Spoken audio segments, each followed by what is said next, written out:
सुप्रभात बच्चों। आइए आज हम हिंदी में पाठ 4 बहता पानी निर्मला पाठ का प्रश्न अभ्यास करते हैं। पहला प्रश्न है, लेखक ने यात्रा करने के लिए कितने प्रकार बताए हैं और उन्हें किस प्रकार की यात्रा की।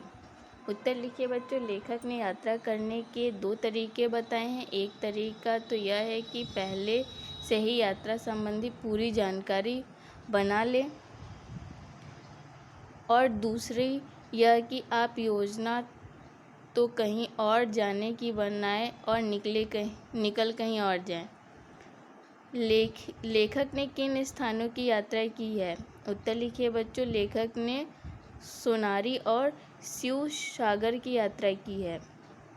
अगला प्रश्न है बच्चों, लेखक ने अपनी यात्रा में किस प्रकार की कठिनाइयों का सामना किया।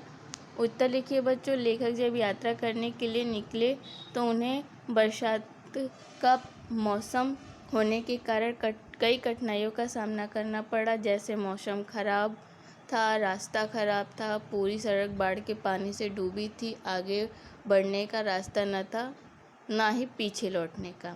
अगला प्रश्न है बच्चों, वास्तव में जितनी यात्राएं स्थूल पैरों से करता हूँ उससे ज़्यादा कल्पना के चरणों से करता हूँ। इस वाक्य से लेखक का क्या अभिप्राय है। उत्तर लिखिए। लेखक देश विदेश भ्रमण के शौकीन और यात्रा प्रेमी जान पड़ते हैं। स्थूल पैरों से यात्रा करने का उनका तात्पर्य उन स्थानों से जहां वह स्वयं शरीर पहुंच सके, लेकिन जिन स्थानों की यात्रा उन्होंने कल्पनाओं में की, उन स्थानों के विषय में उन्होंने कल्पना के चरणों शब्द का प्रयोग किया। अगला प्रश्न है बच्चों, एक कील की वजह से राज्य खो जाता है कहावत को लेखक ने किस संदर्भ में कहा। उत्तर लिखिए बच्चों। एक कील की वजह से राज्य खो जाती है। यदि इस अंग्रेजी कहावत की व्याख्या की जाए तो इस प्रकार राज्य खोने की बात साबित हो पाएगी कि एक कील की वजह से नाल की वजह से घोड़े के कारण लड़ाई के कारण राज्य से हाथ धोना पड़ता है। लेखक ने यह बात इस संदर्भ में कही कि दांत बजाने के ब्रश और मोटर की एक मामूली सी डिबरी लेने के लिए गए और उन्हें लौटने में 3 घंटे की देरी हो गई तो वे बाढ़ जैसी मुसीबत में पड़ गए। यात्रा करने में हमें नक्शा किस प्रकार सहायता करता है। उत्तर लिखिए बच्चों। नक्शे से यात्रा करने में काफ़ी सहूलियत मिलती है। नक्शा हमें सही रास्ता, दूरी, नियत स्थान आदि के बारे में पूरी जानकारी देता है। अगला प्रश्न है बच्चों, भाषा अभ्यास से।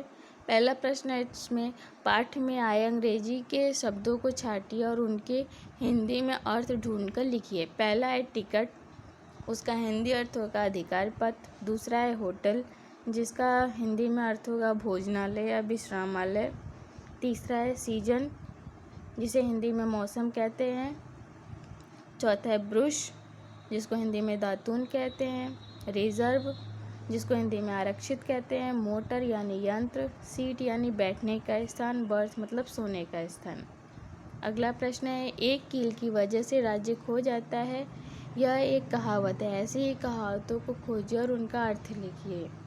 पहला है, अकेला चना भार नहीं फोड़ सकता। इसका अर्थ होगा अकेला व्यक्ति कोई बड़ा काम नहीं कर सकता। अगला है बच्चों, आसमान से गिरा खजूर में अटका। एक मुसीबत से निकलकर दूसरी आ पड़ना। सूरदास की काली कमरी चढ़े न दूजो रंग। आदतें पक्की होती हैं, बदलती नहीं। 100 सुनार की 1 लोहार की।